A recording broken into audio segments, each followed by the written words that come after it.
Bonjour, chers abonnés sur la chaîne, chers passionnés amis des oiseaux, des canaris et des chardonnays. Donc je suis désolé pour la qualité de la vidéo. Pour les gens en fait qui souffrent au niveau en fait du chardon-marie, c'est-à-dire leurs oiseaux, ils arrivent toujours pas malgré en fait les efforts, leurs oiseaux. Ça peut être des canaris, ça peut être n'importe quelle autre fringilidé, et surtout les chardonnays, ils n'arrivent pas en fait à les décortiquer. Donc une autre méthode.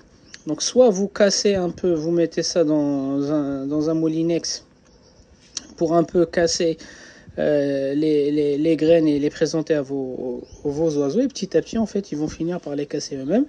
Ou soit vous utilisez en fait cette méthode là, donc ça veut dire vous les laissez une nuit complète dans de l'eau. Donc vous prenez votre quantité, vous les mettez dans un support, vous mettez en fait un volume d'eau, et puis le lendemain vous les enlevez de l'eau.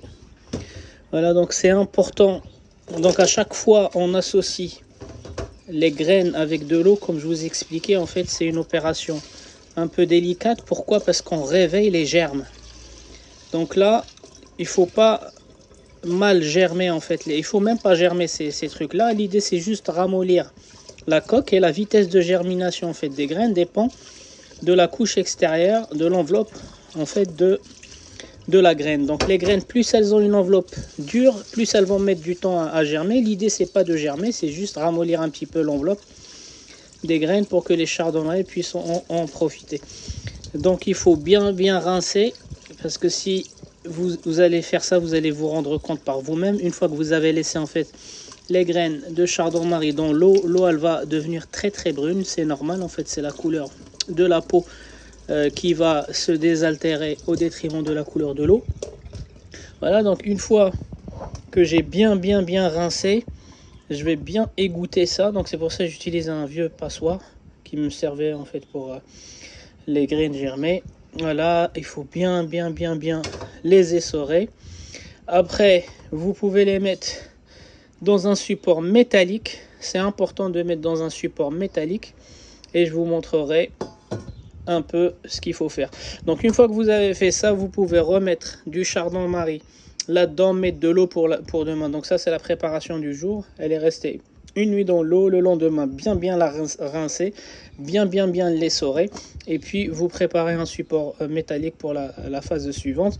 Et vous pouvez remettre pour le lendemain, la quantité du lendemain, des graines de chardon-marie dans l'eau. Donc moi je le fais pas, c'était juste pour vous montrer en fait la technique. Moi je leur présente le chardon-marie directement.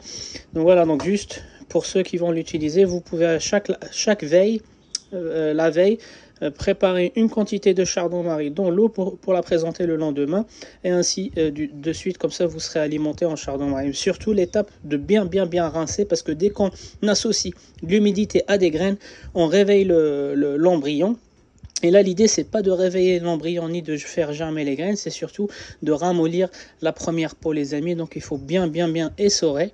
Il faut pas qu'il y ait vous pouvez aussi rajouter un peu de vinaigre de cidre, ceux qui ont peur en fait que des germes puissent se développer, ou des bactéries dans l'eau, etc.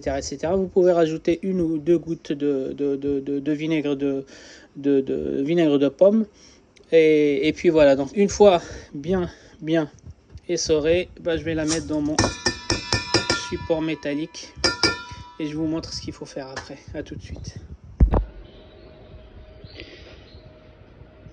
Donc les amis, une fois que vous avez bien essoré vos graines, soit vous les mettez en fait sur votre chauffage, soit vous les mettez dans un four. Ceux qui n'ont pas de cheminée de chauffage, vous pouvez le mettre au four, mais pas à une grosse température. Juste l'idée en fait c'est d'enlever l'humidité pour pas que ça puisse attirer en fait des microbes et surtout germer. Et pour moi en fait je la mets au-dessus de mon poêle à granuler. Vous pouvez la mettre en face de la cheminée aussi. Enfin, l'idée c'est de les faire sécher, et je vous montrerai une fois que les graines seront séchées. Voilà, on se débarrasse de l'humidité parce que c'est une source de bactéries, de microbes. Voilà, donc vous pouvez la mettre soit sur votre chauffage, les gens qui ont des chauffages, soit en face de votre cheminée, au-dessus de votre poêle. L'intérêt du support métallique. Ou ceux qui n'ont rien, vous pouvez la mettre au four un petit peu, pas à une grosse température encore une fois, histoire de se débarrasser de l'humidité. Voilà. Les graines sont sèches. Elles sont ramollies en même temps. Donc on peut les servir.